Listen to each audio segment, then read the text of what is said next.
It's been a while since we've dived into a little bit of gacha game drama. Now, I'd say gacha adjacent. I don't really play too many gacha games specifically, but I like delving into the communities and listen about what's going on in them from time to time. I think there's a lot that happens because there's so many players. And I've watched Mujin's videos a few times. They always have a really good recap of what is going on in them. So hopefully this will be a really good recap. I'm sure it will be, of the Infinity Nikki's Cataclysmic downfall. I will say, I have never heard of this game before this, but people in chat have been saying that this is some really sick, tasty, delicious, so good drama. So let's go. Let's go. Let's not waste more time. One thing that you're taught is the blue ocean strategy. The seemingly endless blue ocean represents a market that's never been taken advantage of. Its counterpart is the red ocean, a market that has way too many competitors and is a headache to penetrate. One of the best examples of the blue ocean strategy is what Tesla did with EVs. They seemingly created the market from thin air, and then other competitors came in to try and get a piece of that pie.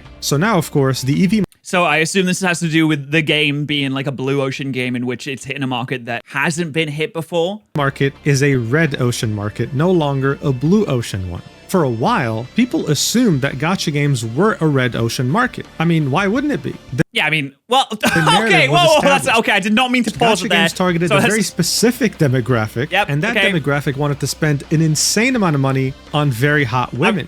But recently, we've come to find out that not only was this incorrect, it actually we're really hanging on this right now. Further from the truth. Okay, now I can pause. I was just waiting for that to get past. Oh my god, I forgot what I was going to say now.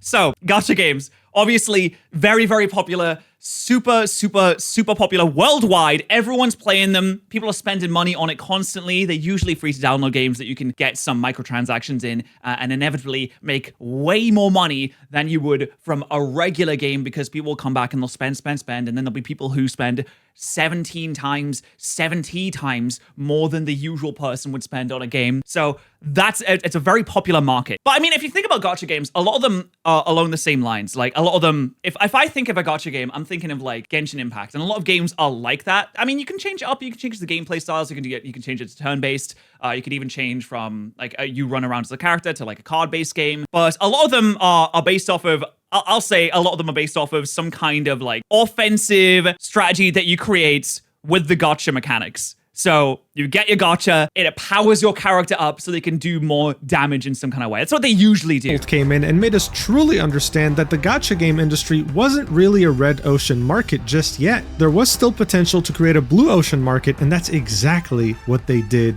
Was that a panda? That's cute. Dress up mobile game. Hello, Nikki. Dress up mobile game. Okay, I think I might be wrong about the gacha games being mostly like power up your character to do more damage, because I just realized I've just been told by the chat that there is rhythm gacha games, which is really cool. I think that's sick, but maybe I might be off and I might be mistaken on this. And I will say that there's probably a lot of things that I might say that possibly could be incorrect, because like I said, I'm more like gacha adjacent, but I do love diving into the depths of what happens in these communities. Instead of targeting the well-known male demographic that wanted to collect wives and spend way too much money on them, they targeted the female market, who really liked the idea of having hot male husbands and spending way too much money on them. But targeting the female demographic... Oh, wait, oh my god, that's adorable. Jeez, oh, that's so cute. Wait, so we have like an actual cat, and then we have like a little man dressed as a cat in the corner. And it's probably not an actual, it's probably like a different type of creature in this world. But I always think it's funny when you have actual real animals in the same world as like animal adjacent creatures that are based off of the original animals. It kind of throws me off a little bit. It didn't just end there. Infold saw very lucrative opportunities that other studios were not taking advantage of, and proceeded to release their newest title, Infinity Nikki, which was a gacha game, but at its core was a dress-up game. It was an open world game with the goal of dressing up your character in different outfits that you loved. Okay, I mean, that sounds cute. So it's more of like a slice of life type game, assuming that there's no, combat or like bosses to face down. Oh wait, maybe the bosses is you just have like a style off with someone. It's like who can make the sickest looking, coolest outfit, And they were onto something. When the game released, it received immediate success, reaching 10 million downloads on all platforms, PC, mobile, and even PS5. 10 mil. I always find it hard to judge what is the success when it comes to a free-to-play game, when it comes to like millions of downloads. Like obviously 10 million is a lot of downloads. But then every single mobile game I see get released is like, thank you for 50 million downloads. I'm like, well, what does that really mean? Like, how many active players do you actually have? This is extremely impressive, even for a free-to-play game. It's ridiculous. It truly showed that there was a demographic in gacha games that was ignored for years, and Infold was finally able to give them what they wanted.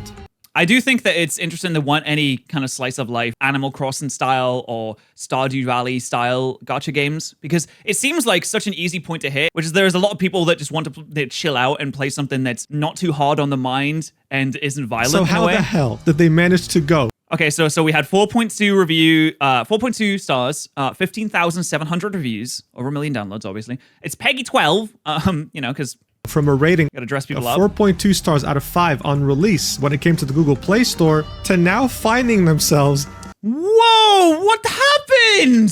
I guess that's the point of the video, isn't it? 1.8? Christ, I've never seen review bombing like this before, and I've seen No Man's Sky. at 1.8, with their other games like Love in Deep Space also being affected by the crossfire. Wow, 95,000 reviews. Whoa. These games are so popular. Sitting at 3.3 stars out of 5 on the Google Play Store, as opposed to 4.2 just a couple of months prior. And let's not forget the fact that Infinity Nikki released on Steam and is now sitting at a mostly negative review.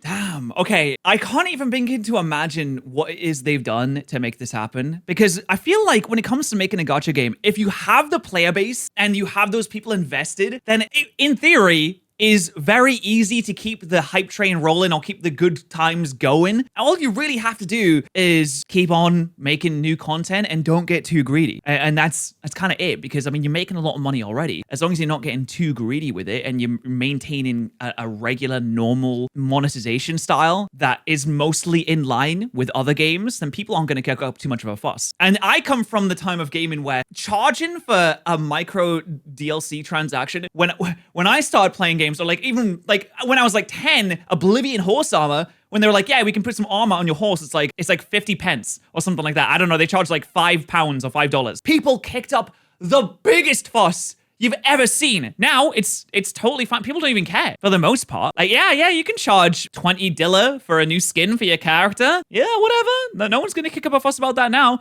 So I don't know how greedy you would have to get for people to really be upset now. How could such a successful game that truly created a new segment in gacha, a genre that's existed for over a decade, fall from grace so quickly and so violently? Well, there are actually many reasons, and we're going to go over them together. So, yeah, hope you're ready. Let's do this. I mean, usually when you have a good gacha game, you can just keep that rolling for a long time. I had a sponsor recently that was a gacha game that has lasted for like over 10 years. So it's like their 11th anniversary, and people are posting in the comments like, oh, wow, that's crazy. I have a sponsor from this person, because I used to play them when it came out and I still play it to this day. I'm like, okay, if you can continually have players last that long, then you're fine. You don't need to go overboard with this. Do you know what's more rare than a double rainbow? Finding a gacha game that doesn't have a 50-50 system. You just get the character you want. Isn't that I hate the 50-50. What's that? Oh, I guess it's like a coin flip between a character and another character that you don't want. Is that crazy? After player feedback, this is exactly what Idere Restart did during their beta. Look, let's go! I think this is the sponsor of the video. That already works, which is turn-based combat, and added their own twists to it. You have some really cool sci-fi looking characters and a lot of interesting synergies. Not to mention a lot of cool animations too. Yeah, that's a cool animation. But the twists don't end in the combat. No, they stretch all the way over to the summon. Damn, look at him! One summon costs 100 gems, not 160, which is the gacha standard. It's already way cheaper. Not to mention that when you start the game, you get a targeted summon banner, which lets you get any of the SSR characters on release in just 40 pulls. You then proceed to build these characters, giving them different gear and upgrading their stats, all in preparation to either join a guild, which there are many of, you can even create your own guild, or joining the Global Invitational Tournament. Yes! You see, this game has PvP, but not the kind of PvP you're used to in gacha games. No, it's different? This isn't pay to win. It really all comes down to player skill. And you know what the best part about this is? This game is already out. It came out on June 5th, 2025. So if you're interested, make sure to click the link in the description or the pinned comment and download the game today. Thank you so much, Idere Restart, for sponsoring this video. Thank you so much for giving Mugen money. Infold has actually been around for over a decade now. The first game they've ever released was in 2012, and it was called Nikki Up to You. It was the first entry in the series of Nikki, and it was also a dress-up game, although still not very well known at the time. Now, to be clear, the main developer for these games has always been Paper Games, a Chinese game developer. But in 2022, they launched Infold, their new international brand. 2024. Wait, they went from Paper Games to Infold. Okay, I mean, when you have a style, you have a style, don't you? Was a very big year for Infold because they released 2 titles that truly revolutionized Gacha. One of those games is, of course... Oh, okay. Oh yeah, I think I know what draws people to these games. My goodness. I mean, I don't blame them, to be honest. Wow. Love in Deep Space. This game truly showed us, once and for all, that females are not only as horny as men when it comes to their Gacha games, but oh, come on, we knew that. They make men look like rookies in comparison. Listen, bro, I'm not making this up, okay? Once upon a... Is it because it's like more normal for women to be like, to I don't know how to describe it. It's like, it's weird and creepy for a man to be like, damn, look at those bazongas. Holy shit. Like, it's weird for a man to do that, and you don't really do it because it's considered cringe, and you probably get socially outcast if you were like that. But for women, it's like, yeah, I mean, it's more... time I streamed this game, and let me tell you, dude, you literally get pounded. Like, literally. Like, I'm not even joking. There are cutscenes where you're getting pounded by these male characters. You get choked? All right, like, this is next level, and guess what? It made more money than we could have ever imagined. Ever since its release.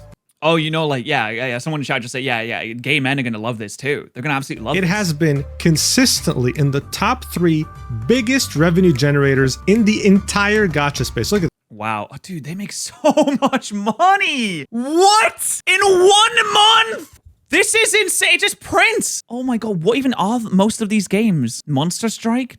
Never heard of Uma Musume. Don't even know what is that? I had never heard of a Love in Deep Space until now. Naruto Mobile. That makes 30 million a month. I didn't even know it existed in February of 2025. TCG Pocket made 91 million. I mean, I get it. It was new. It was newer. I suppose. It's making over $50 million a month, sometimes making 90 million, making games like Genshin Impact.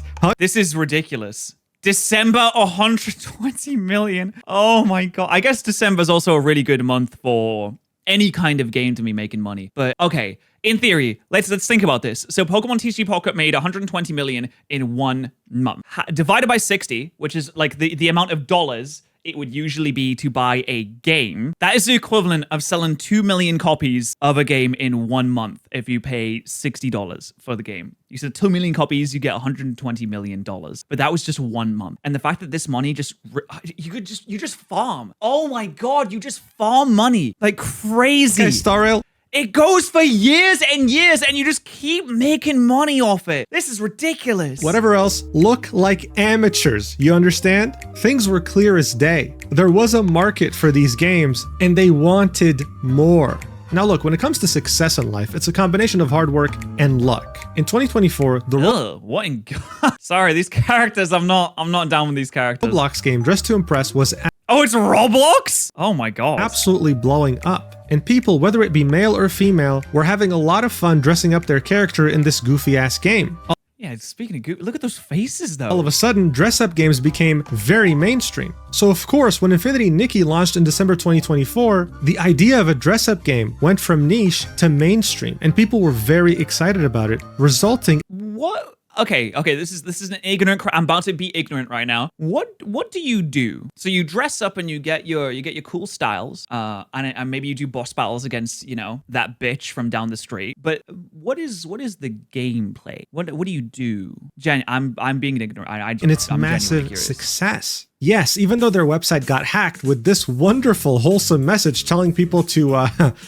Infinity Nikki's site got... Wait, I imagine that says fuck yourself. Or just better, try Genshin Impact private... Oh my god, the website got hacked and this is what it got replaced with? What? There's a story and whatnot? Okay, that makes sense. It's just like, same things you do in other games like exploration quests. Okay. Evaporate their soul out of their body, it still managed to do great. I mean, this was it. A cute, wholesome game in which you could just sit there and make up these awesome outfits in an open world setting, and hey, it's free. What else is there to ask for? And the gacha aspect of this game wasn't related to I mean, the outfits are insane. Like, the detail on this is crazy. That dress looks fantastic. characters, it was related to outfits, or at least outfit pieces. And these were some of the outfits that you could earn through gacha pulls. The It is so crazy over the top. community absolutely fell in love with them. It's really cool. And speaking of community, they quickly took on the reputation of being wholesome and generous. Their positivity was seen as a beacon of hope in the midst of all the gacha drama that Oh no. Oh no. Okay, this is what happens with every game that comes out or every new IP. I experienced the exact same thing when Marvel Rivals came out. Everyone was like, everyone in Marvel Rivals is so nice to each other. This community is so refreshing. We're coming together and we're just enjoying playing the game. Not like that Overwatch over there with everyone being so toxic all the time. This is truly a breath of fresh air. And then give it a week, give it 2 weeks, and then it's even worse than the last one. People get so angry. I didn't play Marvel Rivals for a month and a half. I jumped back on into quick play, which does not matter, by the way, quick play. And I'm not like doing great because it's quick play and my guy got nerfed and I'm sad about that. But I was, I went like even Stevens on my kills and deaths and I got flamed. They lit me up in the chat. I don't even know why. Like, why are you throwing? I'm like, it's quick play, buddy. Who cares? goes on 24/7 with people comparing their favorite game versus someone else's favorite game. At this point, it was hard to think that anything could go wrong. Infold was on a roll until they weren't. While the game did enjoy a lot of players, the revenue wasn't really reflecting its success. Well, I mean, 13 million in 1 month is, I mean, it's pretty good. I assume that that's gonna pay for the development of the game, surely. From December 2024 to January 2025, it made 50% of its revenue both in the Chinese markets and in the Western markets combined. And you always have to expect a downturn after December into January because, December, everyone has a lot of money, there's a lot of, hype going around, a lot of marketing going around. And then in January, everything kind of turns down, the advertisements go down, the money goes down, people don't have as much to spend. This downwards trend would continue from January to February and wouldn't really recover by March. It's still 10 million a month. Am I missing something? That seems like a ridiculous amount of money. wasn't making as much revenue as a game like Love in Deep Space. And red flags started popping up until a nuclear eruption took place. Okay. Steam is easily one of the best reasons to ever become a PC gamer. Valve has proven time and time again that they are the only people to be trusted running a platform like this. There's a reason why it has so many people using it every single day. So of course, getting your game on this platform is a big deal because not everyone is willing to download your custom launcher. There are many PC gamers who prefer to have everything in their Steam library, and if it's not the case, it's a deal breaker. Seeing that revenue was on the downwards trend, Infinity Nikki was on the hunt for new players. So launching on Steam was an easy way to do that. Now look, usually paid games before releasing have pre-orders. That helps a company understand how much demand there Okay, this also confuses me a ton with gacha games as they have 70,000 different currencies. For 5 million pre-registrations, I don't know a pre-registration. Visit the official website to pre-register. What does that mean? You sign, you say that you're gonna play the game. It's like pre-ordering, but for a free game. With 5 million pre-registrations, you get 50,000 bling. With 7.2 million, you get 300 threads of purity. Oh, but if there's 12 million, you're gonna get some resonite crystals. Now, that's pretty exciting. There's all these different currencies that confuse me so much. is for the game.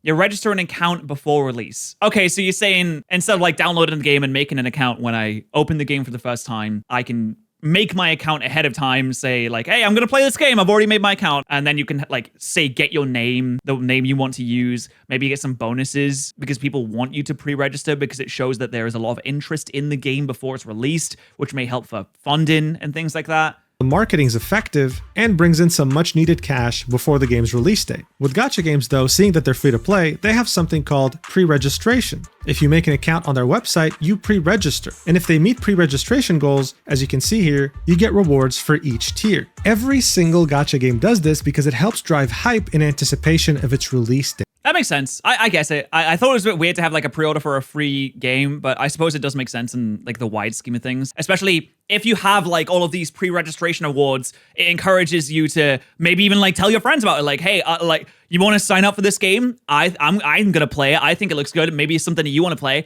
And also more pre-registrations, the more eventual rewards that we will get. So, you know, it's good for spreading the game through word of mouth as well. It seems like a But there's no such thing as pre-registering on Steam. What there is, though, is the ability to wishlist a game you want to have. And you can do that for games that haven't released yet. So Infinity Nikki went ahead and set goals like they would in a pre-registration, but this time they'd be tied to the Steam wishlists. And as you can see, there was 4 different tiers here. The first one being 10,000 wishlists and it gives you a live wallpaper. The second one being 50,000 wishlists and it gives you concept art. The third goal is 100,000 wishlists and gives you a bunch of resonance crystals. Now, what are resonance crystals? Well, this is the gacha currency you need to wish or gamble and get new outfit pieces. There are 2. Oh, is that what they call like the gacha part is wishing? That's funny. I imagine that they put these goals as things that they think are very achievable, because it would be kind of embarrassing to have a goal that's like, get ready for the final surprise at 200,000 wish lists, and you get like 53. I would imagine they think that this is very, very much achievable. 2 types of banners that you can wish on in the game. The first one being a limited banner. This only comes in for like 2 to 3 weeks and you need revelation crystals for it. The other banner is a permanent banner. It never leaves. And for this, you need resonance crystals. I always wondered why they call these banners. Like I said, sorry, I'm not super like, I haven't gotten too deep into a gacha before. A banner is like a group of things that you can gacha from, right? So like you could do your wish on that banner, which will give you like one of those 2 things, or like maybe a guaranteed of those 2 things. So 100,000 wish list was showing resonance crystals. Awesome. But the 4th and final goal, being at 200,000 wish lists, was the final surprise, showing a shape of a gacha currency. People assumed that this one would be the revelation crystal, what you need to pull on the limited banner, which is probably the most important currency in the game. This only made sense because 200,000 was double the last goal, and the last goal was going to give you resonite crystals anyway. Okay, sure, that makes sense. Imagine it's just like the worst possible reward. It's like you get like half a resonance crystal. So of course, seeing that this community is very wholesome and tight-knit, they went ahead and wishlisted the hell out of this game on Steam, even though many of them already had the launcher. They reached 100,000, and then they managed to reach 200,000. Okay. I mean, this is really cute. I mean, I know I said that about the Marvel Rivals, like, oh, a community will always go bad, but that's not necessarily true for all types of games, especially for like, you know, your Animal Crossing, your Stardew Valley, or your slice of life cozy type of games. The communities there are usually like super supportive and very sweet for the most part, from what I've seen. And of course, there's gonna be someone like, oh no, listen, I went into the Animal Crossing subreddit once and I had the worst time. But then they noticed something seems like that. Weird. The official Infinity Nikki account completely changed the image. It went from this, with the 4th and final image potentially looking like a revelation crystal, to it just being a chest of resonite crystals. Like, wait, what? Did they forget that you can save images? What? Why? Why would you tease something and then be like, actually, we're gonna give you not that?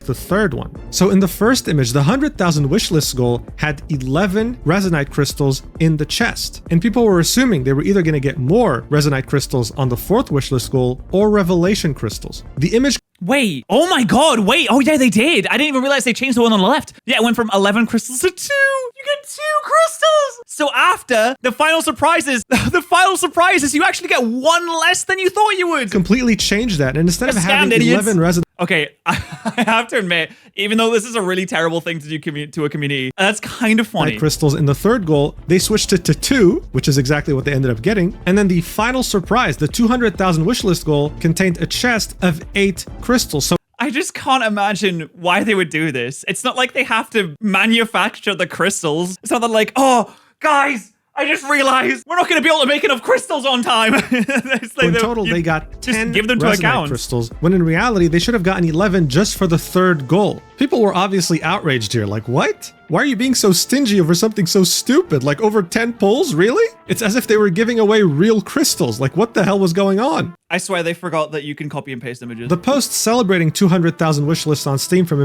Oh, okay. What an incredible journey. We've surpassed 200,000 wishlists on Steam. The final surprise has been revealed. You actually get less than you thought you would. Infinity Nikki, with this changed image, had 100 replies, and none of them were really happy. And after sufficient community backlash, they finally quote tweeted that tweet and said, you know what, guys? We're going to give all stylists an extra 10 crystals. Amazing. Good job, 10 guys. revelation crystals. Thank you so much for being such amazing fans. This led many people to believe that they were hoping that the community wouldn't notice.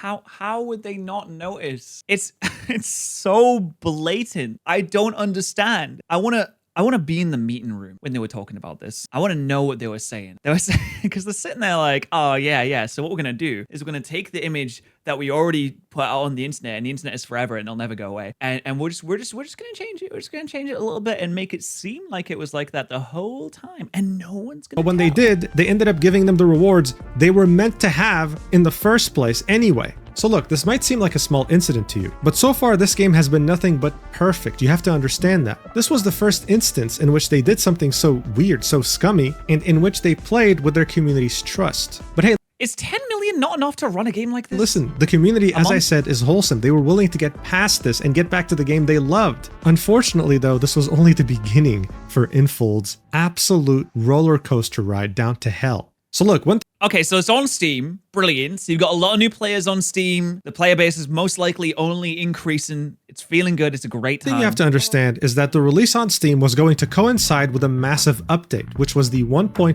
update. This had features the community was very excited about, like a co-op mode. Before this, you weren't really able to play with other players. Your world only had you. But in 1.5, you were going to be able to play with a friend, exploring the world together and showing off your outfits. Additionally, there was going to be a full-fledged dye system. Before this, each outfit had wow, that looks sick. like 2 or 3 colors that you could pull using the gacha mechanic. But here you had a seemingly You have to gacha for colors? endless amount of colors with their different palettes, capable of drastically changing any outfit you own. I can't really overstate just how excited the community was about dyeing. In fact, Infinity Nikki had hyped the hell out of it by releasing an event in 1.4 called Caring for the Bulkhead, or Bulkwit, or whatever. You can make fun of me in the comments for my spelling.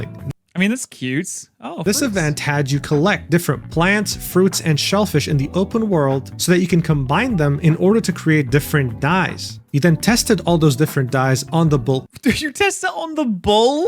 This reminds me of like when people put like, they dye their dog's hair and then they create like Jolteon out of their, they create like Vaporeon out of their poodle. Ket. Players loved this event, trying to figure out all the different combinations, and collected People love testing products on animals. a gazillion of these materials in anticipation for the 1.5 update so that they can dye their outfits. April 28th was going to be the game's release date on Steam, and 1.5 I mean, that's a lot of colors there. I don't know what a Lamplume Mist is, but it looks really would nice. follow. This was going to be a new chapter in this game's history that would change everything. And it did indeed change everything, except Okay, so I assume this is the point where, you know, they made a mistake, but they learned from it. They're finally giving the community what they want, and that it then gives them a massive boost in player base and revenue. everything for the worst. And players were completely blindsided by this. You see, prior to the 1.5 update, when you would launch the game and play through the tutorial, it would show you the backstory. Nikki is preparing for her prom, so she goes to her attic, opens the closet, and finds one of her mother's old dresses. That dress turns out to be breathtaking, and for whatever reason, Wow. it starts dancing with Nikki all of a sudden.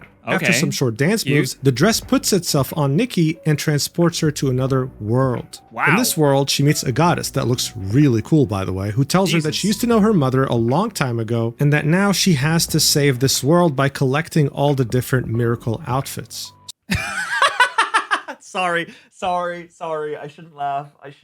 It's totally fine. It makes sense that the objective for the dress-up game is to collect clothes. That's how you save the world. That's okay. This is a fictional universe in which that's So how even that's if how you it's weren't done. a story player or someone who necessarily cares about lore, this intro still managed to somehow captivate you, to reel you into this new world that you just found yourself in. Not to mention, this isn't generic in any way. It's not the typical gacha story. It's original and beautiful and leaves you with just enough questions to keep going. However, when old players launched the game after the 1.5 update, they were met with this cutscene. It was also sudden, there was no prior warning, and they were like, what the hell's going on? They were met with this new strange character that they had never met before, talking to them about how they're a goddess or whatever, and then they found themselves doing another tutorial, even though they've been playing the game for a long time. People were wondering, what the hell is this? Some kind of... Did they just like... Okay, maybe... To coincide with the release on Steam, they were thinking, oh, we need some way to really draw these new Steam players into the game. So we need to give them something right off the bat that will give them, you know, a lot of interest in it. It is weird that they would do like 2 different goddess story beats at the exact same time. Frank, what's going on here? Well, it turned out that the whole story changed. Okay, it was... What? Wait, why? Did they not like the other one? What about gathering the mystical shoes? retconned. That's the term. It was retconned. Wait, the other goddess was like cool looking though. And everything you've known beforehand didn't matter anymore. There was no dress in the attic. Your mother, who cares about her? You having to save the world. We don't know why. Why? I mean, that's a shame. Honestly, I mean, they could have like just saved this for another event and then continued down the storyline they were already going down. I mean, that seemed interesting. You're just a goddess or whatever, and yeah, just go do you.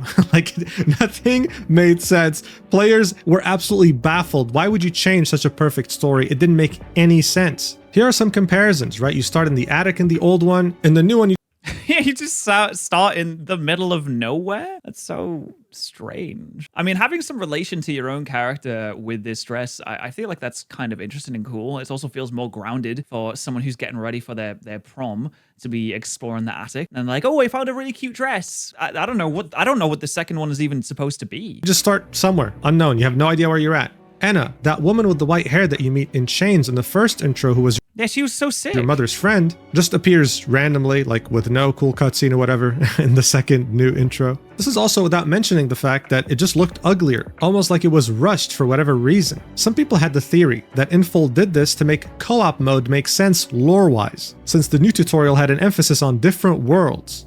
Do you have to make it make sense lore-wise? I'm just thinking, like, with a co-op mode, you know what you're getting. You're getting to play the game with your friend. It can be the exact same game. It doesn't really matter. I'm thinking about co-op modes in other games. Sometimes they do make sense and sometimes they don't. Like in the first Halo, I'm pretty sure you're just like another Master Chief. But in the third one, you actually play as the Arbiter, which is like another character within the same game. So that kind of makes sense. But honestly, with either version of, you have the lore version of co-op or the non-lore version where you just play with another friend anyway, both is fine. I don't think there's any problem with that. But seriously, how stupid is that? No one needs lore or a justification as to why you can play with your friend. Yeah. You just spawn in the game. I don't think anyone's complaining like, oh, I was playing this co-op with my friend, but there was no explanation as to why they were there in the first place, and it really upset me. I don't think I really feel like it's no one asked for this. There was no one who saw this new tutorial and thought, man, I'm really glad they did this. If it ain't broke. Co-op mode. Also, she has friends. Yeah, like she's going to prom. Okay, one of her friends comes with her.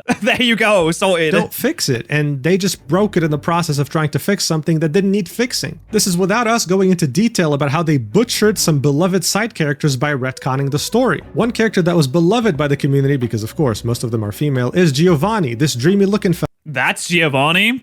Damn. Fella right here. The story being retconned made his whole story not really make much sense anymore, which is wonderful news to many players who play the game. Now you might be thinking, okay, I get it. I get why Infinity and Nikki players are so pissed. I'd be pissed too. But buddy, we're not even halfway through this mess yet, so hold your horse. Wait, are we not? Oh my god, we're not. Wow, we're not even close to. Well, I mean, we're kind of close to halfway through.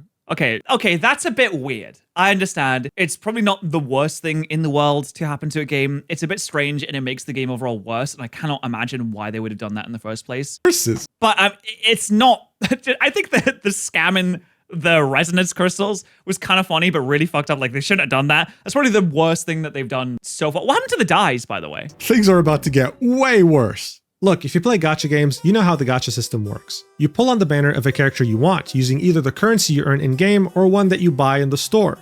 Okay, so yeah, you have a banner of things that you can gacha, and then you're like, okay, I'm going to spend my gacha-ness, I'm going to spend my gacha coins on this banner, which will give me one of the things that are inside. You can get really lucky initially and get what you want, or you can get really unlucky, but not too unlucky because there's a pity system that limits how unlucky you can get before giving you what you want. If you want to go the extra mile, or if you're rich, or just irresponsible with your money, you can usually pull for the same character multiple times and their copies would give them more abilities, making them OP as hell. Now, based on how lucky or unlucky you are, and if we're going to assume that you're only buying the currency, not earning it in-game, prices have always varied. But recently, because of pressure from the United States, Genshin was forced to show exactly how much a character would cost if you were to be lucky or the unluckiest possible. Oh, wow. Okay. I mean, I assume the luckiest possible would always be the base cost of one pull on it. That makes sense. Like, oh, if you're really lucky, you just get it first try and then you're done. If you're really unlucky, it costs you $475. The thing is, I don't think this stops anyone from gambling. I think they know. In fact, I think that showing them the max that it could possibly take probably makes them gamble more, because they're like, oh, well, I'll get it by then. It makes them feel like, oh, instead of maybe never being able to get it ever, well, I'll get it by then. So it's fine. I'll just keep going. If anything, I think this probably makes people gamble more. And as you can see here, it's $1.98 to 475.2. So if you bought all your currency from the store in Genshin Impact and got extremely unlucky, reaching heart pity at 90 wishes, you would have paid $475.2. Keep that in mind. Yeah, but who's paying that much for one character? That was a stupid question, Daniel. That was a really, I don't know why I said that. Infinity Nikki, you're not pulling for a character, you're pulling for an outfit, but not just one outfit, not one piece, you're pulling for multiple pieces of that same outfit. Okay, so obviously, yeah, to put together an outfit, you need all the different pieces. You need your head stuff, your torso stuff, your leg stuff, and your shoe stuff. Maybe your gloves too. Maybe you need gloves on that. There's a lot of pieces to put together, so it's not just one character. Usually a 5-star limited outfit will have around 10 different pieces. So you're going to be wishing 10? 10? What? That's so many. A lot, but thankfully, the chances of getting a duplicate are very low. And before the die system was even introduced, the way you could get different colors for the outfit was to 1. Get the whole outfit, 2. Get 180 wishes, or 3. Get 230 wishes, with each one granting you a different color. Now look, overall, a lot of players collected currency in-game in order to get these outfits, but if you were to do this with money only, with no currency collected in-game, this could amount to close to 600 USD. Oh my god, for one outfit? I have to question what is exactly that keeps people playing these games at that point. Like, say you don't have $600 to spend on an outfit, what do you do in the game? You can't get new outfits, which means you can't really do many things. Trying to get all the pieces of an outfit, plus getting all colors, including the 230 wish one. Even compared to other gacha games, this was more expensive on average. So it comes as no surprise that when 1.5 dropped and the very hyped up limited outfit banners came out, people couldn't believe the fact that instead of having 10 pieces, these outfits had 11 pieces, which meant that you had to pull an average of 20 more times in order to get that 11th. And there's 3 outfits. It will introduce a lot of 5-star outfits in version 1.5, and they have 11 pieces. Piece, making the overall banner or outfit acquisition even more expensive than it used to be. This, just like the story getting retconned, came out of nowhere with no prior communication. And speaking of no prior communication, things would only get worse in that regard. You see, the endgame content for Infinity Nikki is called Mira Crown. Think of it like Infinity Nikki's version of Dress to Impress. You have to come up with different combinations of outfits throughout very specific challenges in order to progress. And once you did, you got currency that you could use to wish on banners. Okay, that makes sense. It's kind of like any kind of like grinding you would do instead of combat, you just do outfit creation. Prior to 1.5, these would reset every 2 weeks, allowing you to get an ample amount of currency twice every month from the endgame content. Oh, but they reduced the amount that you can get from the game, making free to play harder and pressuring people into spending money. Is that what they did? When 1.5 released, though, people found out that it would take 3 weeks for it to reset as opposed to 2 weeks, making it even harder to get currency without spending money, and you're over here dealing with the fact that there's an 11th piece on an outfit you want. Yeah, it's just been... So there's less time, or there's more time in between getting more free-to-play coins, and there's more to buy, which just makes everything a lot harder. Punch to the face, but we're far from being done. The die system that was so incredibly long-awaited. Yeah, okay, it's a frustrating mess. I mean, I feel like a die system would be relatively easy to implement. You'd have your pieces of clothing, and then you would simply have a list of colors that you could dye to. Or maybe through doing quests, you get dyes. You can like grind them out or something like that. Do you also have to buy the dyes too? Because that feels a bit much. If there's already 11 pieces for an outfit, then surely you don't have to... Was a surely massive disappointment. Those materials that people spent a very long time farming in preparation for this system were now deemed useless. What? Wait, they did the whole advertisement, the animal testing. How could we forget about the animal testing? The bulbous. You now needed a new kind of currency that costs money in order to unlock the colors. What? Unlock 15 palette. Material costs reduced by 50%. Reach evolution stage 2 to unlock the color palette. What? Dude, I need a translator for this, I swear to God. And just as you thought that this already sucks, well, it sucks even more. Is 15 palette the color? More, because you have to unlock the color you want on each individual piece of clothing. Which, dude, there's no way. There's 11 pieces of an outfit and you need to unlock the color that you want on every single one of them after you already spend like, what, 600 dilla unlocking each individual piece of an outfit? Which means you need to unlock it 11 times. This is so dumb. Just throw your players a bone and be like, hey, you can dye the colors for free. Or if you play enough, you can unlock the dyes. And if you unlock a dye, you just have that dye for every outfit. What are you realistically losing if you allow players to just have a dye because they play the game enough, they're clearly invested in the game, and they're more likely to spend money in the game if they feel like they're being treated well, and if the time that they're spending in the game is being rewarded appropriately, they're more likely to stick around. What are you losing by just letting people unlock a color? And you just have the color. There you go. You have the color. So all the new outfits you get in the future, you can just dye it that color. What are you losing? 11 times. So unless you were willing to cough out hundreds of dollars on 100 quid. Oh, guys, it's 55% off. Woo! 55% off. Huge savings. Except it's not, because it's always on sale. If something is always on sale, then it's not on sale. That's just the normal price. What do you mean 55% off? Get out of here. Limit 1 of 1? Oh, good thing they limited it. I was going to buy like 5 of those. Goodness currency packs. You could kiss that sweet dream of having a functioning dye system goodbye. Guys, I'm very excited to announce that my memberships are now 50,000% off. They're just $5. They usually would be 100,000. Just right now, you can become a member for just $5. 50,000% off, everyone. So take advantage of those savings while you can, because it's not going to last long. So buy it now. Buy it right now. This was especially hurtful to the players because much of these colors were named after the fruit materials that were present during the dyeing event. Player trust was being squandered at every second. And I just don't understand. What did they do with these things then? Like, what is then the point? Oh, Lady Knight, thank you so much for taking advantage of the massive savings.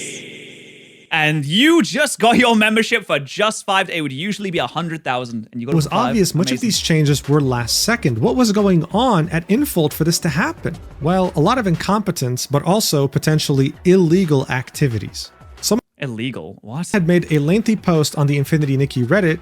A list of the illegal practices of Infold and where to report them. Oh my god. Jeez. This is what happens when your wholesome community gets dunked on. Start with a $50 markdown to a generous $9.99 bathtub. Bathtub? What do you do with the bath? I mean, you don't watch them bathe, do you? Highlighting the illegal practices that Infold was committing in their game. For example, someone looked into the game files and found that the drop rates for different items in an outfit were not the same, with the most wanted aspects of an outfit like the hairstyle and the dress itself. Oh, so you're more likely to get socks and shoes and accessories, which obviously people care about less. Oh, I get it. So they've made the more sought after parts of specific outfits harder to get because yes, you might get the socks and it might be a part of the outfit. So they're not technically saying, oh, it's saying yeah, you can unlock the outfit, but it's not the one that you actually want. So you keep rolling, and you might get the socks again, you might get the shoes again. You're more likely to double up and repeat on accessories or shoes or socks than you are to get the actual things that you care about the most. Being lower than shoes, socks, and accessories. This is not in any way, shape, or form specified in-game, going against European gambling laws and also American FTC laws. At the same time, the game had these ridiculous discounts on items. Bubble moments. Foamy shampoo. Is the foamy shampoo like a hairstyle? Wait, is you just being in the bath is this an outfit? This isn't an outfit. Okay, well, there's only 36 days to buy it, so you should probably get on there really quick. Soak away your fatigue and worries when your mindset's right. Even a bathtub feels like Serenity Island. A 4-piece set of something or other. And oh, you get Momo's cloak too. That didn't make any sense. For example, one item you could buy in 1.5 was original price 49 €49. You buy a bath for 50 quid. Listen, I just want to say this. The Oblivion Remastered is the same price as this bathtub, or the same original price, air quotes, as this bathtub, okay? I'm not saying that you should play Oblivion, but there are better things to spend money on. A bathtub. And as you can see here, there's a discount. Oh, but it's on price. You get huge savings. if you get it for $9.99. So wow, unfortunately, you can only buy one bathtub, which is a shame. I was hoping to buy maybe 8 or 9. With the original price being 49 euros and it being sold for 10 euros. Dubious discounts like this are illegal by the FTC and European consumer laws. This wasn't just present in Europe, this was present in all regions, and dubious discounts go against all consumer laws, period. People complained heavily about this and threatened legal action, so Infold gave in. They removed the discount. They got rid of the discount. Oh, wait, so that was just the normal price. Oh, no, but I thought I was getting huge savings. Wow, $14 was just the regular price. And miraculously, Well, I don't even feel like I'm getting a deal anymore. it seems that the final price is $14. Wow. But listen, all these things suck so much, but they've been mostly tied to game features and monetization, right? Well, yeah, that's because we haven't talked about one of the biggest issues with 1.5, and that's the fact that it made the game almost unplayable because of bugs, like this one right here. Okay. Speaking of Oblivion, This hello. was not present in the game before 1.5. Oh, she's dead! Oh my god! She just turned to dust! Could she not swim? What happened? Or how about this one right here? The floating bike. Like, come on, how does this happen? Okay, sure. I mean, like, what, you reset the game is Commented, fine. insane. Another retcon. Nikki now literally a bodiless no-clip entity. Yeah, I mean, that's not very good for the game. If you're a bodiless no-clip entity, what are you going to put the clothes on? I should mention though that not all bugs were funny. Some people genuinely couldn't log into the game, and if they did, it would immediately just crash. But there really were a lot of funny bugs. Oh, Nikki's opening a door. Okay. Oh, the door teleported. Okay, that's kind of funny. I wouldn't say that's an issue, There was even really. a bug in which the new character that shows up in the new intro doesn't even appear. And the person who posted it said, maybe the best bug in 1.5 version. Dude, people hated this new story. I mean, if you don't like the character, then sure, that's great. Actually, I think it was safe to say that people hated every single aspect of 1.5 and were hoping to go back to 1.4 at this point. It got so bad that they started threatening boycotts on the Infinity Nikki official subreddit, as well as the official Infinity Nikki Discord. Oh my god, 226,000 members and 53,000 online? Jesus, imagine moderating that one. They just couldn't handle this anymore. To their surprise though, Infold revealed their true colors and started banning or muting anyone that would say the word boycott. So what did the community do? They Oh, that's a good idea. Yeah, just I think that'll solve the problem. Guys, they keep saying boycott a lot. So I think in order to fix this, we'll just get rid of that word. And then I think that'll make people happy again. they started using the word girlcott. Girlcott? Is this like girl dinner for This boycotting? movement started quickly spreading even outside of Infinity Nikki, reaching other games from Infold like Levin Deep Space. It even got reported on by Vice and other publications because the community was Oh, wait, I just realized boycott has boy in it. I didn't even realize that's why it says girlcott instead. doing everything they could to let the world know our game is going through the shitter. But if you thought that only Western players were participating in this girlcott, then you'd be mistaken. Do not get in. This game makes you unfortunate. Bad, bad, bad. Very unfunny, very bad, very officially unfriendly. Do not play Infinite Warm. This game does not respect the opinion. Avoid Infinity Nikki, a rushed, greedy, and disappointing game. Yeah, fair enough, honestly. This is not a good game. Because this Alright. even reached the Chinese community, who went all the way to Steam forums to warn new players not to download the game, as you can see from all these posts over here. Bad, bad, bad, everybody don't play. Do not get in, this game makes you unfortunate. Yeah, no, This valid, was now honestly. a global... Yeah, I understand this is like the Google Translate of there's a Chinese players like putting this into Google Translate to try and inform English players, or maybe it's like a Chinese post that has been Google translated for an English person to read. movement, and they were pissed. And it forced Infinity Nikki Apology. Oh my Christ, that's a large message. What's the TLDR on this?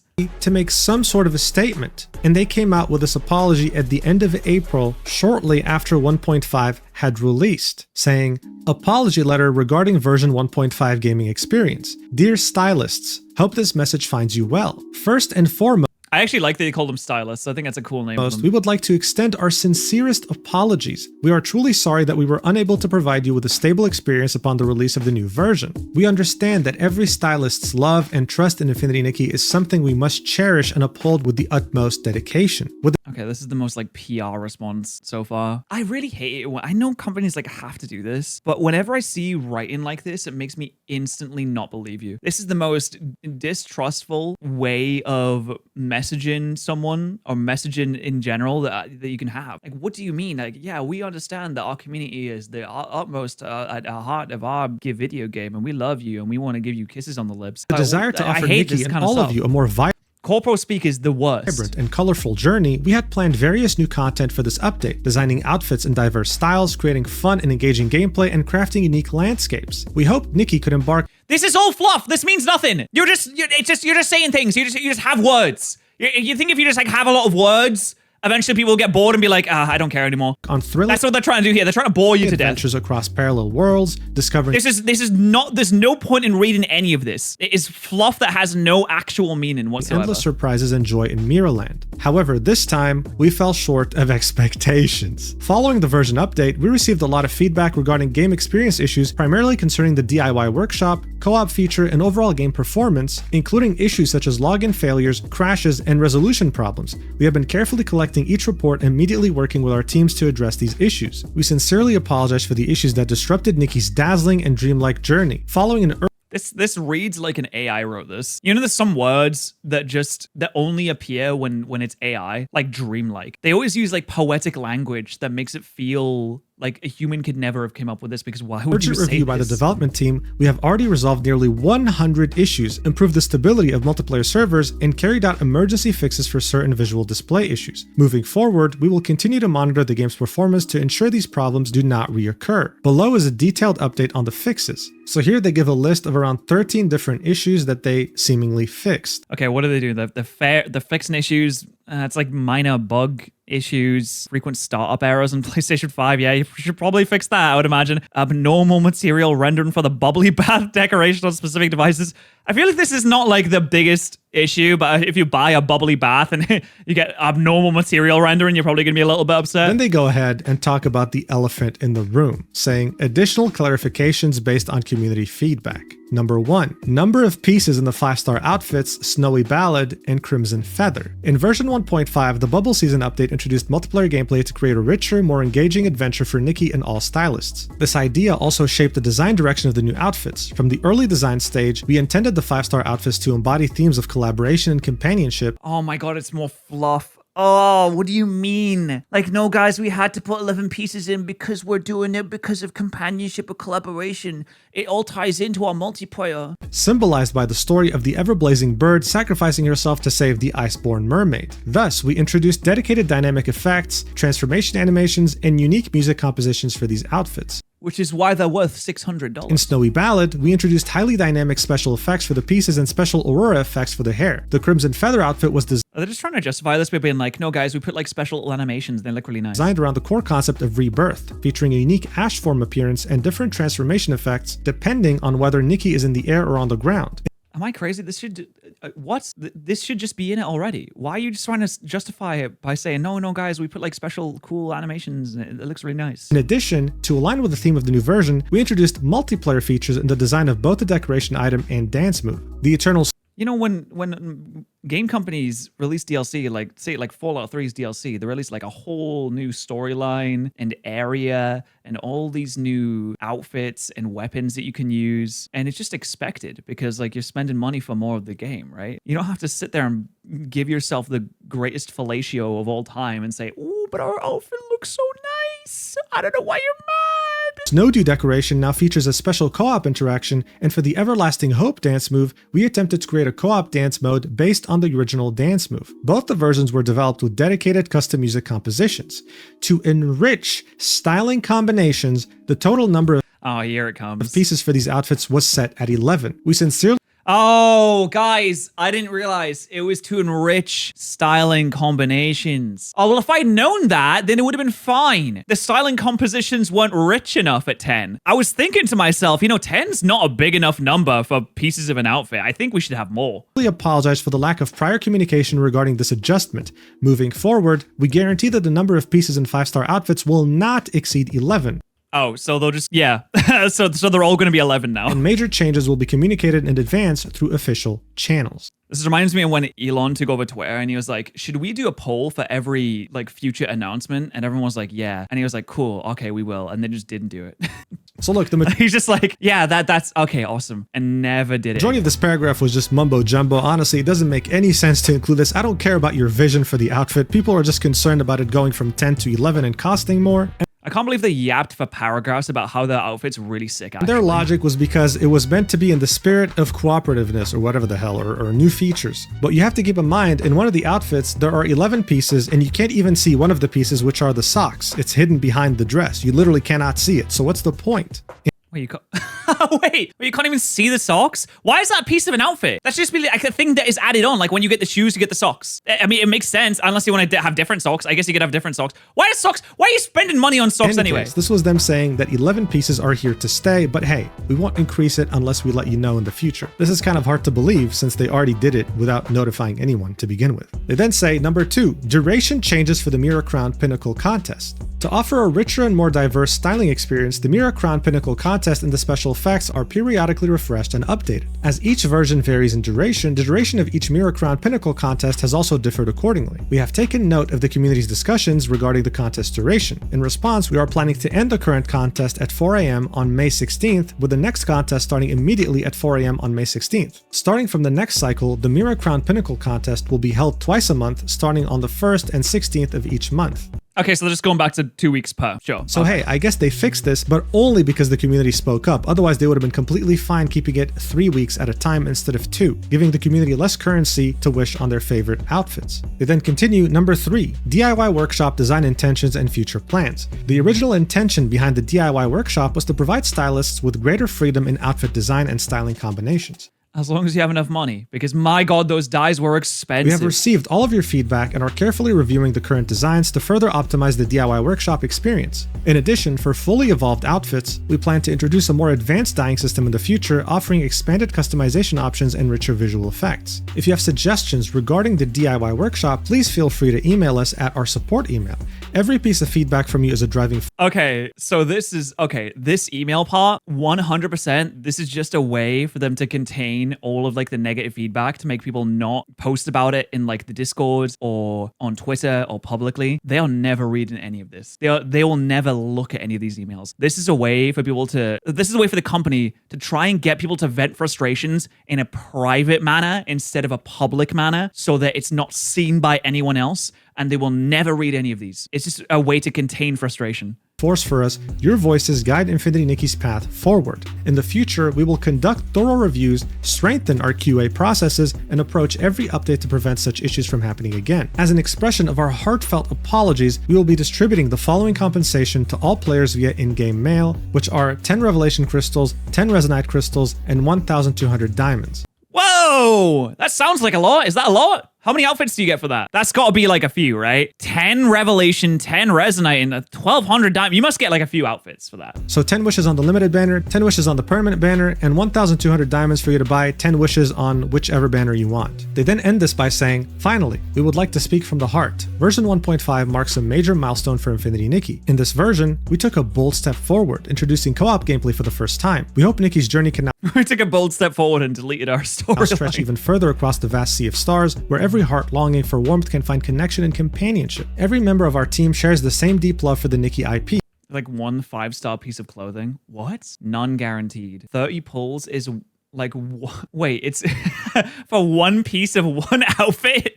Wait, aren't there 10 pieces? What's the point? I'd rather they spit on me and punch me in the face. And treats every version update with the utmost care and commitment. We stand together with all So you get what? 10% of an outfit? our stylists. We may have yet to build a world that fully lives up to your expectations, but we have never 11. stopped running forward because to us, Infinity Nikki has always been more than just a game. It is a dream built over 5 years from thousands of sketches and endless passion. Like many of you, we adjust the camera angles again and again to capture Nikki's perfect moments, and we cheer with joy at the beauty of each new outfit. These are not just empty words. We have always held tightly to the original dream and passion, which is to make Infinity Nikki a world worth staying in. That has always been and will always be our reason for loving this world. Thank you once again for your support. We know that there is still much for us to improve, but because of your I'm sure you love it a lot more because of the money. companionship, Nikki's journey can continue to push the boundaries of imagination. Please give us one more chance to let Nikki's starlight continue to shine for us all and to keep the warmth in our hearts forever burning bright. Okay, right. So, big moments. There's been a lot of negative feedback coming towards the company.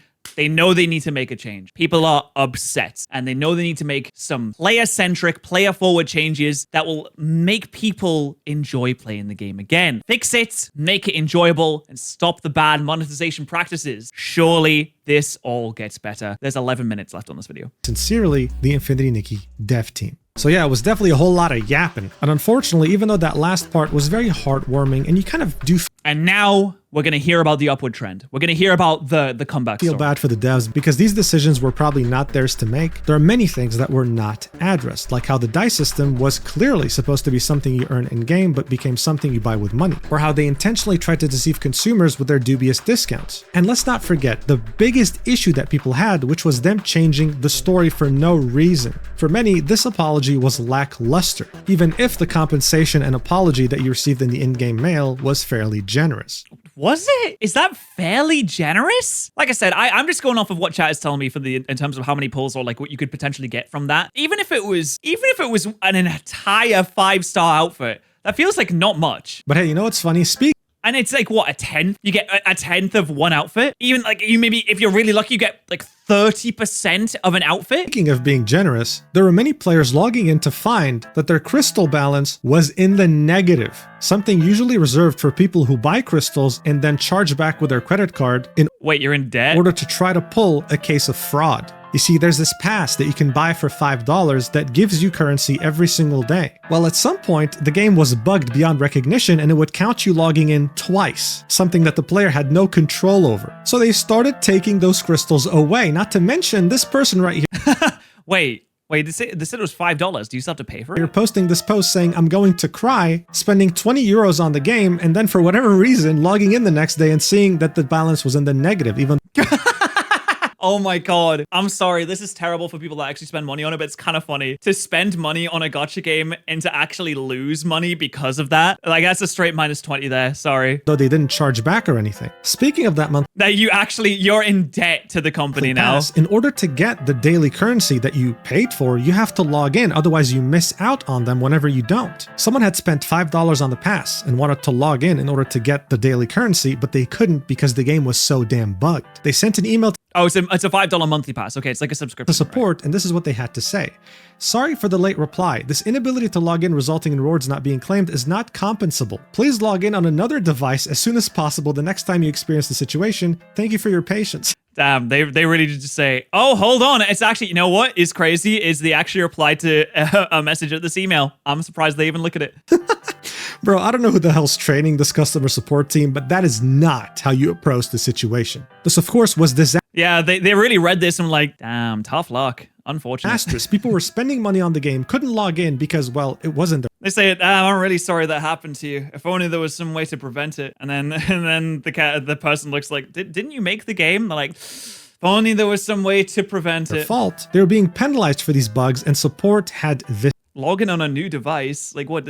Like you should buy a new phone, actually. I mean, you could have your phone and the PC, but still, that's a ridiculous thing to say. Logging in on a new device. What if people just have a phone and they don't have a PC, or they don't have a laptop, or they don't have a tablet? What if they just have one thing? To say, wow. But don't worry, because a higher up in the support team saw this disastrous response and decided to take things into their own hands, sending another message to this person saying, Dear Stylist, we noticed that our previous response to your inquiry was incorrect and we apologize for the inconvenience caused to you. Please provide us with your UID, the symptoms of your inability to log in, and the number of days affected. We will further verify the situation and promptly communicate with you on the follow-up situation. Best regards, Infinity Nikki support team. Well, that's cool, right? That's way better than that last response. Way to go, right? Well, 12 hours later, he gets another message. What? Hey.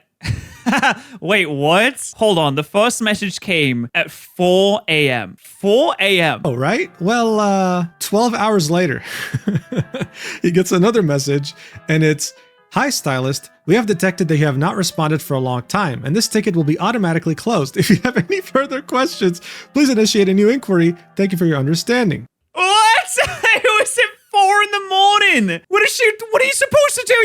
You're supposed to have alerts on for my infinite Nikki reply? Like, it's sorry, wake me up, please. It's 4 in the morning, but you know what? Got to reply to this email so I can get my gems back. Total unforgivable. Wait, so this is May 19th. Okay, so May 19th is, yeah, it's a Monday. It's a Monday. And so it's what? You either reply immediately in the morning when you're getting ready for work and then, or you just lose out completely. What do you mean a long time? How is 12 hours a long time by any stretch of the imagination? 12 hours is only a long time if you're looking at a wall. I'm watching paint dry.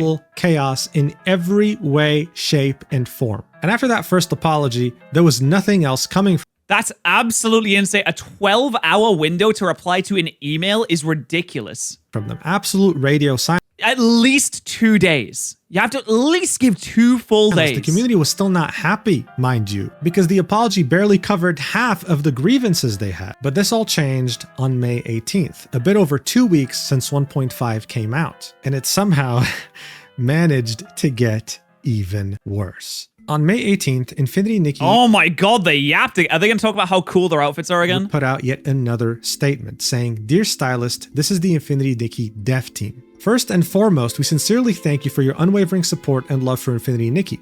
I feel like it's wavered.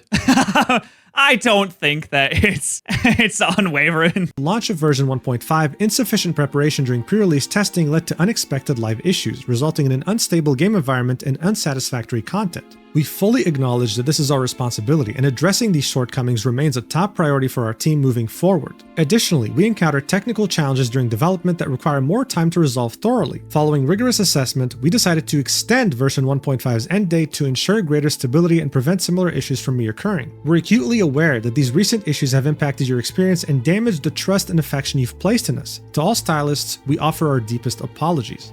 It's crazy because you can you can say all of this and just not follow up on it whatsoever. Like, yeah, you could say this is totally our fault and we're going to really fix this and just not fix it all. So then they go ahead and outline that version 1.5 is going to end on June 12th, a delay of a Oh my god, that's the day after my birthday. few weeks. And then they proceed to say, "Weekly tasks, Starlit Pursuit delay notice. After version 1.5 launched, we received extensive feedback on co-op features and gameplay. Based on this, we are optimizing related systems, and the new weekly tasks, Starlit Pursuit, originally scheduled for May 20th, will now debut in version 1.6. This is an event with co-op being the main focus, right?" They then continue saying, "This delay allows us to refine task mechanics for a smoother experience. Additional details will be announced at a later date. Please stay tuned. In light of this change, 360 Starlit Crystals will be given to all players as compensation." That 300. Wait, what? Starlit crystals? Is that a new one? Wait, so they have diamonds and resonance crystals and the other type of crystals. And and starlit crystals?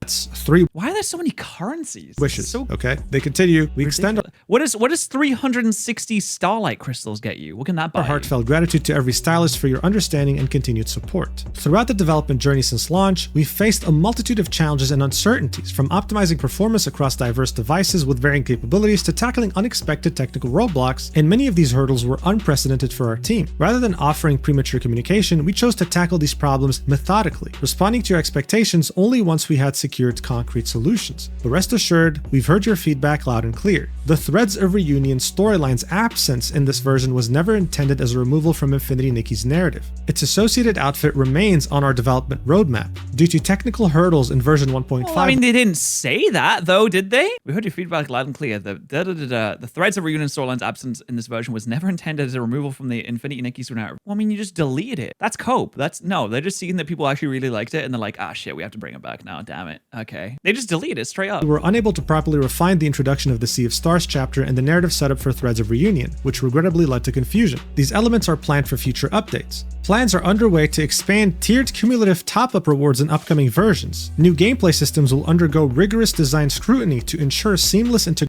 God, there's so many words here to say like very few things. Why do you have to yap so much? And more consistency. On top of that, adaptation, performance, and stability issues across various platforms, including PlayStation, have been identified and are being resolved systematically. There are also unlisted adjustments under discussion. Some changes require extended development cycles, but we commit to implementing them through phased updates. We will share progress once plans solidify and milestones are reached. In the meantime, we humbly ask for your continued patience and okay, but no one read this entire thing. By the time you get to like this part, the multitude of challenges and uncertainties for optimizing performance across diverse devices and from varying capabilities to tackling unexpected technical eyes glazed over. Everyone's eyes glazed over. No one's reading this word for word like, oh, I'm locked in right now. Oh yeah, do the technical hurdles. Yeah, of course the plans are underway to expand tiered cumulative top-up rewards. And you're just adding in so many unnecessary words. So finally, it's so boring to read that no one even gets to the bottom. Around halfway through this paragraph, we got some sort of a confirmation that they're aware that people hate this new intro. But they only were talking about the associated outfit to that original story. And they said, don't worry guys, it's still coming. No mention of the entire story changing and them maybe going back to the old one. They then said, oh yeah, due to technical hurdles, we had to kind of rush this intro. Well, how is that my problem? How about you just don't release it because the old one was perfect in its own way. You didn't need to even do this, especially not to introduce co-op. Who cares? And then my favorite part is that how as soon as they're done talking about what pisses people off the most, this change in story, they say, plans are underway to expand tiered cumulative top-up rewards in upcoming versions. Dude, who asked? Like, who asked? It's like, hey guys, we know you hate the fact that we changed the story. Anyway, if you spend money, you'll be getting more rewards. It's like, I don't care, bitch. How tone deaf is that? They then continue and say, we fully recognize that our current communication efforts may not meet every stylist's expectation. Oh my god, it's still going? Jesus Christ! To address this, we are launching a new initiative, the Mirrorland Roundtable, to openly address player what is this, the traitors? Concerns and collaboratively explore solutions. We sincerely invite all stylists to share their feedback and suggestions through the following dedicated channels. Your candid feedback, both critical and encouraging, has prompted deeper reflection. Drafting this message stirs mixed emotions, guilt over delayed promises, yet oh my god. There's so much fluff. I'm sorry, I'm just noticing so many words that just don't need to be there. Gratitude for your unwavering support. As compensation for version 1.5 shortcomings and schedule changes, all stylists will receive diamonds, as well as energy crystals every day from June 120? Isn't that like 1/10 of the diamonds that they got before? 5th to June 12th, totaling... Oh, every day. Okay. So it's 960 overall. Okay, so you have to log in every day to get it. So it's a way to get you to log in more. Okay. 960 diamonds and 8 energy crystals. Thank you for standing with us. Together we'll make Infinity Nikki shine brighter than ever. Jesus Christ. I cannot believe the amount of fluff that they put into this. It's like they don't want people to read this. So, yeah, another non-apology. Pretty much not reassuring players in any way, shape, or form. This said nothing. This said absolutely nothing. You could have just said, yeah, sorry, we know you're really annoyed. We are really, really working hard on fixing it. Boom.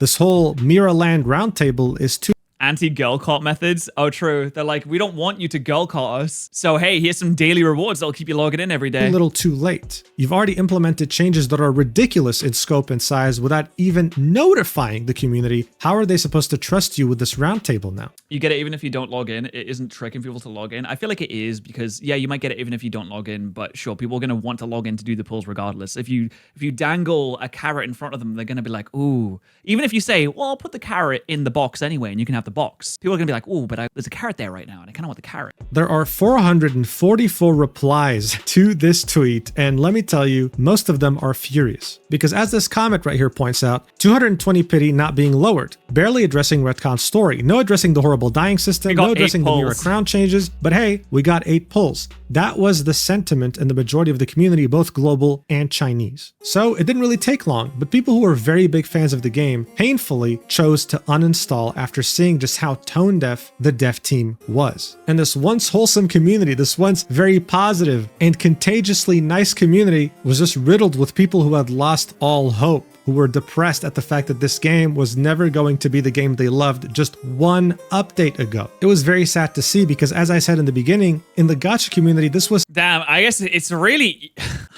I guess it would be like super easy to not have this result. Like, this is gonna kill their game, isn't it? This is really gonna kill the game. This is gonna make people... They wanted more revenue. And in the end, what they did is get much less revenue and people hate it now.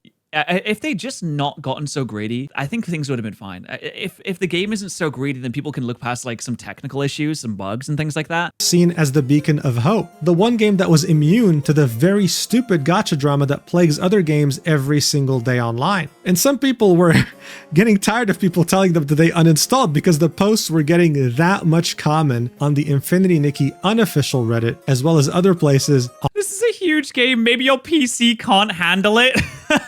Jesus. Online. But why did this happen? Why did this developer shoot themselves in the foot with a goddamn shotgun when their community loved their game? Well, there are a few theories. I get it. Like, if you have like a subreddit and every post is I uninstalled, it's like, all right, we get it, man. We get it. As I pointed out before, the revenue for this game has just been going Oh no, they only made $7 million every single month fairly consistently. Before the game released, the CEO of the studio revealed that Infinity Nikki was being developed by over 1,000 people. What? What the fuck? For Skyrim, there was around 100 developers at BGS. 1,000? That can't be like dedicated staff. And I know that with a big multiplayer online game, like you're gonna need a lot of people to work on like netcode and keeping things up and running. What the fuck? 1,000? I mean, consists of more than 1,000 people. I mean, it must be like contractors. You just come in, you do something, and then that you're done. You get the boot after that, right? Jesus. Genshin Impact began development as 2017 with a team of 120, which grew to 400 and reached 700 by 2021. Even Genshin didn't have that many people. Oh my god, what were they? Okay, sorry, this is really, again, I'm gonna be ignorant. What were they doing? What was 1,000 people doing on this? Okay, this was a very big team. Of course, this includes outsourcers. Not everyone actually works at Infold, but you get... They released the game in 3 different languages and it's fully voiced. Okay, sure. You probably need a lot of voice actors for that, I would imagine, unless they're using like ChatGPT AI voice, you know, which I don't know, maybe they're doing that. Money to make. So look, like this post on Reddit explains it, there are many theories here, but if you worked a corporate job before and everything was going well until one of your bosses was replaced with some idiot, this might seem very familiar to you. It happens too often, unfortunately. Maybe a new boss comes in, they have ego issues, they're insecure, they have imposter syndrome, they want people to think that they're smart, so they make these crazy major changes that no one ends up liking and they end up screwing up the whole company. This is maybe what's happening at Infold. But interestingly enough, this hasn't stopped them from aggressively recruiting in their Shanghai office. Damn, they're still hiring a lot. And you gotta wonder why. Designing and modeling dresses? Okay, you don't... listen, I don't know anything about style. I don't know anything about dresses. I know you don't need 500 people to make outfits. You don't need that many. There's no way. When dev teams of like 100, 200 can make games like Tears of the Kingdom or Skyrim or, you know, really big games, you don't need the same amount of people to make a dress as you do to make an entire AAA game with hundreds of hours of gameplay. There's no way. You don't need that many. Maybe it's for their money printer Love and Deep Space, or maybe because they laid off a lot of Infinity Nikki devs that were originally on the game and are replacing them with cheaper labor. Who knows? What I do know for certain though is that this game was a breath of fresh air in the gacha community, and it made an important segment if players feel like they're finally validated with a game that meant something for them. Are they going to be able to get a game like that again? Well, I hope so, because they deserve it. But that's not to say that there aren't any Infinity Nikki players hoping that the game will redeem itself. Those still exist, and you know what? For their sake, I hope that that will be the case. But if you ask my opinion, I don't think it's going to happen anytime soon. Anyway, thanks so much for watching the video. Well, the game is out on Steam, so the one thing that we can do is we can check the Steam charts to see how many people are playing the game right now. Oh, uh-oh.